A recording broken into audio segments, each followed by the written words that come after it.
আমাৰ যোৱাকালি এটা ভিডিঅ' দিছিলোঁ। এই ভিডিঅ'ত মই অসমৰ বিভিন্ন জাতীয়বাদী সংগঠনক জনাইছোঁ যে কংগ্ৰেছ দল সদায় জাতীয়বাদী চিন্তাধাৰাক সন্মান কৰে আৰু কংগ্ৰেছ দলে সদায় অবৈধ বাংলাদেশীৰ বিৰুদ্ধে এটা কঠোৰ স্থিতি বিচাৰে। আমাৰ দিনতে প্ৰায়তঃ তৰুণ গগৈ দেৱৰ চৰকাৰ দিনতে আমি NRC আৰম্ভ কৰিছোঁ। NRC আমি আৰম্ভ কৰিলোঁ।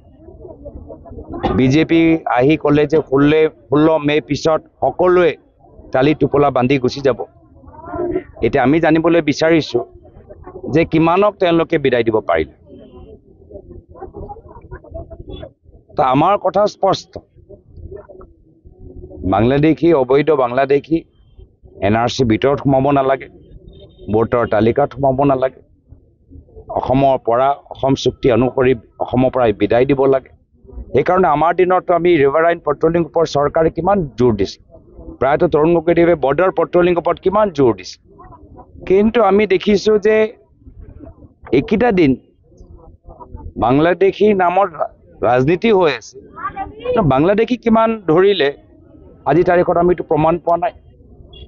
অবৈধ বাংলাদেশী কিমান তেওঁলোকে ধৰিলে, কিমান পঠাইছে, আমিতো তাৰ প্ৰমাণ কোনো তথ্য পোৱা নাই।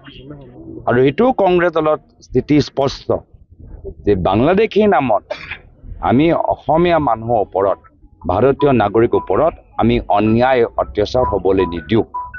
এয়া হিন্দুৱে হওক, মুছলিমেই হওক, বঙালী হিন্দু হওক, বঙালী মুছলিমে হওক, আমি অসমৰ বৰ অসমৰ যে আমাৰ এটা কল্পনা, যি বৰ অসমত সকলোৱে ইয়াত এটা অংশীদাৰ হিচাপে আছে, আমি এই বৰ অসমটো আমি ৰাখিবলৈ বিচাৰোঁ। আৰু সেয়া বেছিভাগ অসমীয়া মানুহৰ আৱেগ। অসমীয়া মানুহে গম পাই গৈছে নিৰ্বাচন কাষ চাপিছে, মুখ্যমন্ত্ৰী বিফল হৈছে। মুখ্যমন্ত্ৰীয়ে আজি ৰাইজক চাকৰি দিয়াতকৈ বন্দুক দিবলৈ বিচাৰিছে। মুখ্যমন্ত্ৰীয়ে আজি বিভিন্ন সোণোৱাল কছাৰী নিৰ্বাচন পাতিবলৈ বিফল হৈছে। কাৰ্বি আংলঙৰ তেওঁলোকৰ যি সাংবিধানিক অধিকাৰ, সেই সাংবিধানিক অধিকাৰটো দিবলৈ বিচৰা নাই। বড়োৰ মাটি আজি আদানীক বিক্ৰী কৰিবলৈ বিচাৰিছে। তো আজি নিজৰ গাদী সুৰক্ষা কৰিবলৈ আজি অসমৰ ভিতৰত এটা অস্থিৰ পৰিৱেশ সৃষ্টি কৰিবলৈ বিচাৰিছে। অসমৰ মানুহ হিমন্ত বিশ্ব শৰ্মা ডাঙৰীয়াতকৈ বেছি এতিয়া ৰাজনৈতিকভাৱে সক্ৰিয় হৈ আছে আৰু তেখেতৰ ৰাজনীতি কেতিয়াও সফল হ'বলৈ নিদিয়ে।